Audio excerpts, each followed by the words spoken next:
नमस्कार दोस्तों। Top trending study channel पर आपका स्वागत है। आई होप आप सभी अच्छे होंगे और आपकी तैयारी भी अच्छी चल रही होगी। एसएससी जीडी के लिए महत्वपूर्ण जी के जीएस के क्वेश्चनों को देखेंगे। यह प्रैक्टिस सेट नंबर 8 है। इससे पहले हम 7 प्रैक्टिस सेट डिस्कस कर चुके हैं। सभी महत्वपूर्ण प्रश्न हैं और आपको वीडियो को इस तरीके से देखना है कि यदि वीडियो से कोई क्वेश्चन एग्जाम में आता है तो छूटे ना। शुरू करते हैं। पहला क्वेश्चन है, भारत ने पहली बार ओलंपिक खेलों में कब भाग लिया था? भारत ने पहली बार ओलंपिक खेलों में कब भाग लिया था? When did India first take part in Olympic Games? तो भारत ने ओलंपिक खेलों में 1920 ईस्वी में पहली बार भाग लिया था। कब? 1920 में। ऑप्शन सी सही है। ग्रीष्मकालीन ओलंपिक खेलों में पहली बार भाग 1920 में लिया था। इस ओलंपिक में भारत ने 2 पदक जीते थे। कितने? 2 पदक जीते थे और दोनों कैसे थे? रजत पदक थे। रजत पदक। ठीक है, दोनों रजत पदक थे और दोनों रजत पदक नॉर्मन किसने? नॉर्मन प्रिचर्ड ने जीते थे। लिख देता हूं, नॉर्मन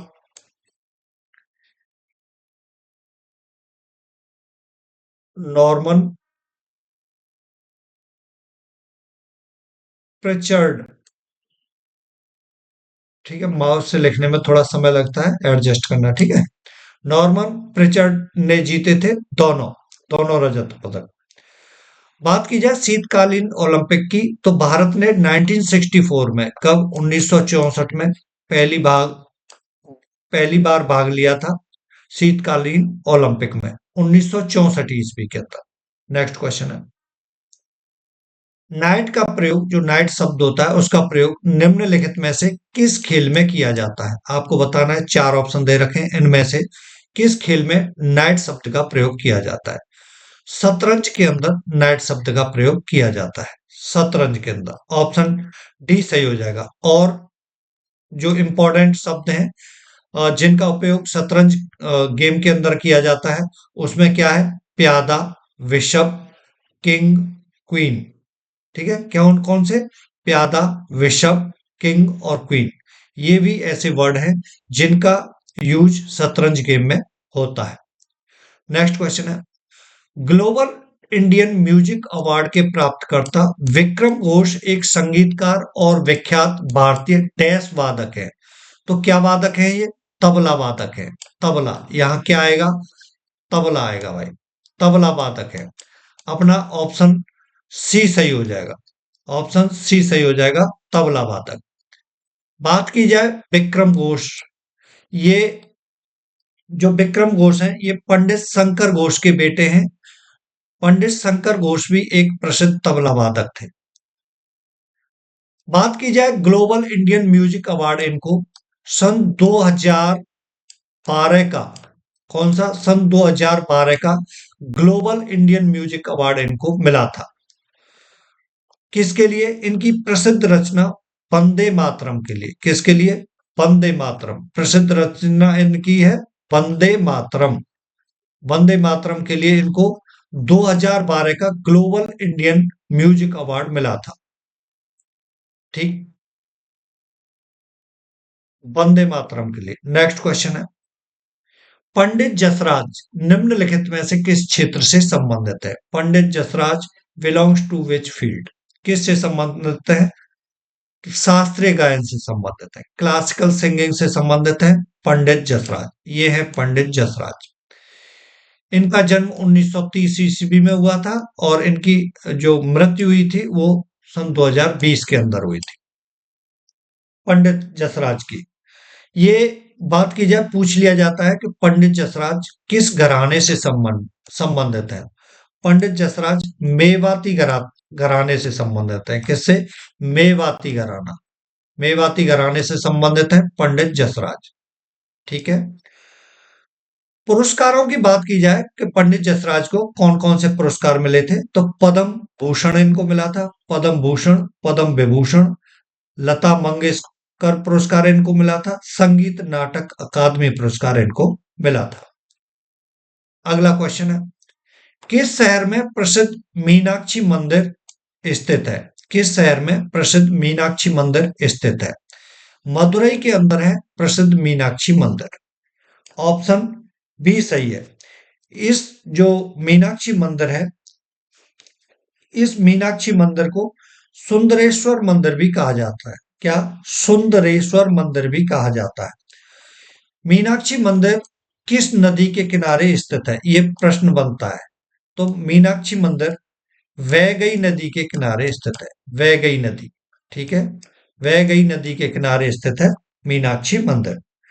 निर्माण की बात की जाए कि प्रसिद्ध मीनाक्षी मंदिर का निर्माण किसने कराया था, तो निर्माण की बात की जाए तो नायक वंश के शासक थे विश्वनाथ नायक। विश्वनाथ नायक ने 16वीं शताब्दी में इसका निर्माण कराया था। ठीक है, कब? 16वीं शताब्दी में। 16वीं शताब्दी में इसका निर्माण कराया था। ठीक है, किसने? विश्वनाथ नायक। नेक्स्ट क्वेश्चन है, मटकी नृत्य किस क्षेत्र में प्रसिद्ध है? मालवा क्षेत्र में प्रसिद्ध है मटकी नृत्य। मालवा क्षेत्र कहाँ आता है? मध्य प्रदेश के अंदर, एमपी के अंदर मालवा जो क्षेत्र है उसके अंदर है मटकी। जो मटकी नृत्य है वो प्रसिद्ध है। इस तरीके का ये नृत्य होता है।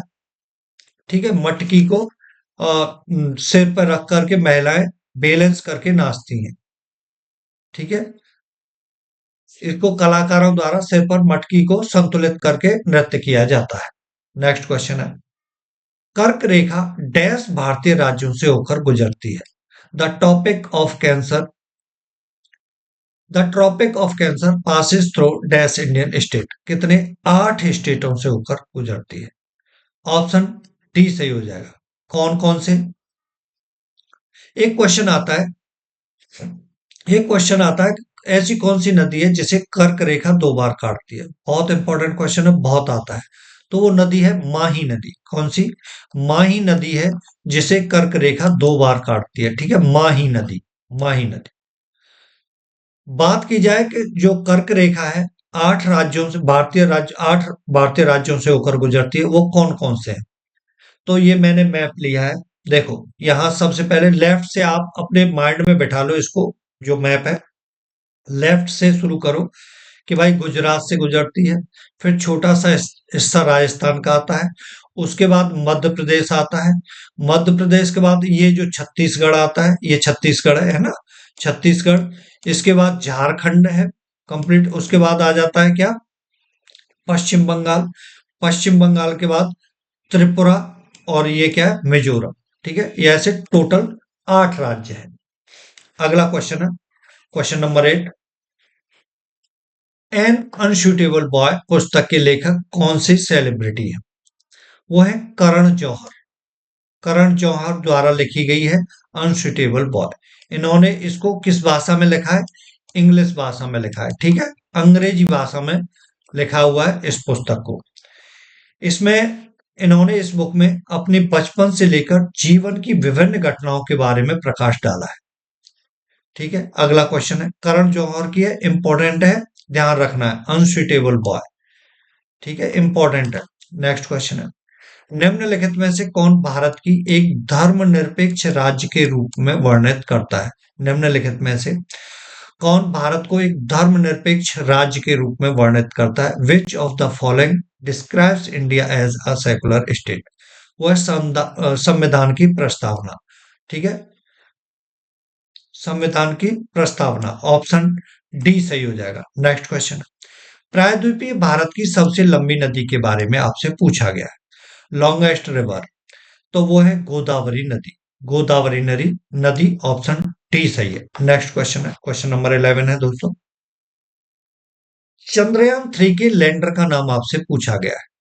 तो विक्रम नाम है चंद्रयान 3 के लैंडर का नाम। ऑप्शन डी सही है। नेक्स्ट क्वेश्चन है, विश्व ओजोन दिवस कब मनाया जाता है? विश्व ओजोन दिवस 16 सितंबर को मनाया जाता है। 16 सितंबर को विश्व ओजोन दिवस मनाया जाता है। एक क्वेश्चन बनता है कि मॉन्ट्रियल प्रोटोकॉल किससे संबंधित है? क्या? Montreal protocol. मॉन्ट्रियल प्रोटोकॉल किससे संबंधित है? मॉन्ट्रियल प्रोटोकॉल किससे संबंधित है? ओजोन परत के संरक्षण से संबंधित है मॉन्ट्रियल प्रोटोकॉल। नेक्स्ट क्वेश्चन है, कौन से युद्ध में छत्रपति शिवाजी महाराज ने मुगलों को हराया था? मुगलों को हराया था। तो ये था सलहर का युद्ध। कौन सा? सलहर का युद्ध था। ऑप्शन सी सही हो जाएगा। कौन से युद्ध में छत्रपति शिवाजी महाराज ने मुगलों को हराया था? सलहर के युद्ध में। कब हुआ था ये? 1617 में, 1617 ईस्वी में यह युद्ध हुआ था। अगला क्वेश्चन है, किस घटना के बाद महात्मा गांधी ने दूसरे गोलमेज सम्मेलन सम्मेलन में भाग लिया था? किस घटना के बाद महात्मा गांधी ने दूसरे गोलमेज सम्मेलन में भाग लिया था? मार्च 1931 के गांधी इरविन समझौते पर हस्ताक्षर के बाद महात्मा गांधी ने दूसरे गोलमेज सम्मेलन में भाग लिया था। ठीक है, तो इसका ऑप्शन ए सही है। 1931 का जो गांधी इरविन समझौता हुआ था, समझौते के बाद जो सविनय अवज्ञा आंदोलन था उसे खत्म कर दिया गया था। ध्यान रखना, कौन सा? सविनय अवज्ञा आंदोलन। बात की जाए सविनय अवज्ञा आंदोलन शुरू कब हुआ था, तो 12 मार्च 1930 को। कब? 12 मार्च, 12 मार्च 1930 को सविनय अवज्ञा आंदोलन शुरू हुआ था। ठीक है, 1930 को सविनय अवज्ञा आंदोलन शुरू हुआ था। सविनय अवज्ञा आंदोलन में महात्मा गांधी गांधी जी ने 78 कितने 78 स्वयंसेवकों के साथ साबरमती आश्रम से, कहां से? साबरमती, साबरमती आश्रम से, साबरमती आश्रम से दांडी के लिए मार्च शुरू किया था। ठीक है, 78 अनुयायियों के साथ। नेक्स्ट क्वेश्चन है, पेरिस ओलंपिक 2024 के समापन समारोह में भारत का नेतृत्व किसने किया था? किसने किया था? ठीक है, था। मनु भाकर ने किया था। किसने? मनु भाकर। ऑप्शन बी सही हो जाएगा। ऑप्शन बी सही है। यह किससे संबंधित है? शूटिंग से संबंधित है। मनु भाकर किससे संबंधित है? शूटिंग से संबंधित है।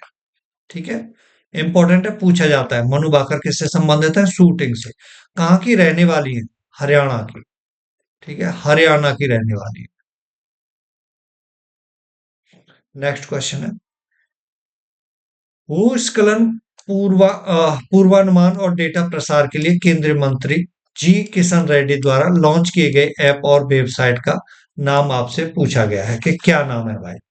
तो ऑप्शन बी सही है, भूस्खलन मोबाइल ऐप और भूसंकेत वेब पोर्टल इसका नाम है। ऑप्शन बी सही हो जाएगा।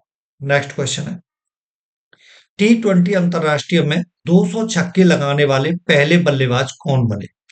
रोहित शर्मा T20 अंतरराष्ट्रीय क्रिकेट में 200 छक्के लगाने वाले प्रथम खिलाड़ी थे। ठीक है, तो डी ऑप्शन है इसका सही है। D option. इन्होंने ऑस्ट्रेलिया के खिलाफ T20 का जो वर्ल्ड कप हुआ था, T20 का जो वर्ल्ड कप 2024 में हुआ था, 2024 के अंदर, जो 2024 वाला था, इस वर्ल्ड कप के अंदर ऑस्ट्रेलिया के खिलाफ, किसके खिलाफ? ऑस्ट्रेलिया के खिलाफ, ऑस्ट्रेलिया के खिलाफ कितनी बॉलों पे? 41 बॉलों पर 92 रन बनाए थे। ठीक है, 92 रन 41 बॉल पे। ठीक। नेक्स्ट क्वेश्चन है, 2025 के लिए बिल गेट्स की घोषित नई पुस्तक का नाम क्या है? पुस्तक का नाम पूछा है, इंपॉर्टेंट है, ये परीक्षा में पुस्तक आएगी। ठीक है, 2025 के लिए बिल गेट्स की घोषित नई पुस्तक का नाम क्या है? सोर्स कोड है। क्या है? Source code. ये जो सोर्स कोड है, ये 4 फरवरी, कब? 4 फरवरी 2025 में, 4 फरवरी 2025 में नोपक द्वारा जारी की जाएगी। किसके द्वारा? नोपक द्वारा। नोपक द्वारा जारी की जाएगी। लिख देता हूं नोपक को भी। नोपक द्वारा जारी की जाएगी। अगला क्वेश्चन है, धावन सोडे का रासायनिक नाम आपसे पूछा गया है। धावन सोडे का रासायनिक नाम क्या होता है? Sodium carbonate. सोडियम कार्बोनेट, इसका सूत्र क्या होता है? Na2CO3। ठीक है, Na2CO3। बात की जाए सोडियम हाइड्रोजन जो कार्बोनेट दे रखा है, इसको क्या बोला जाता है? बैंकिंग सोडा बोला जाता है। Banking soda. ठीक है, बैंकिंग सोडा बोला जाता है। बैंकिंग सोडा, बैंकिंग सोडा बोला जाता है। इसका सूत्र क्या होता है? NaHCO3। ठीक है, NaSCO3।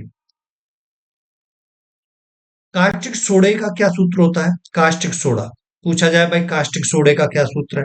तो कास्टिक सोडे का NaOH होता है, सोडियम हाइड्रोक्साइड बोला जाता है इसको, NaOH। ठीक है, अगला क्वेश्चन है, लास्ट क्वेश्चन है दोस्तों।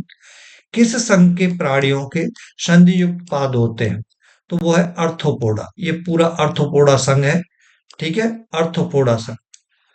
ऑप्शन सी सही है, ऑप्शन सी सही है।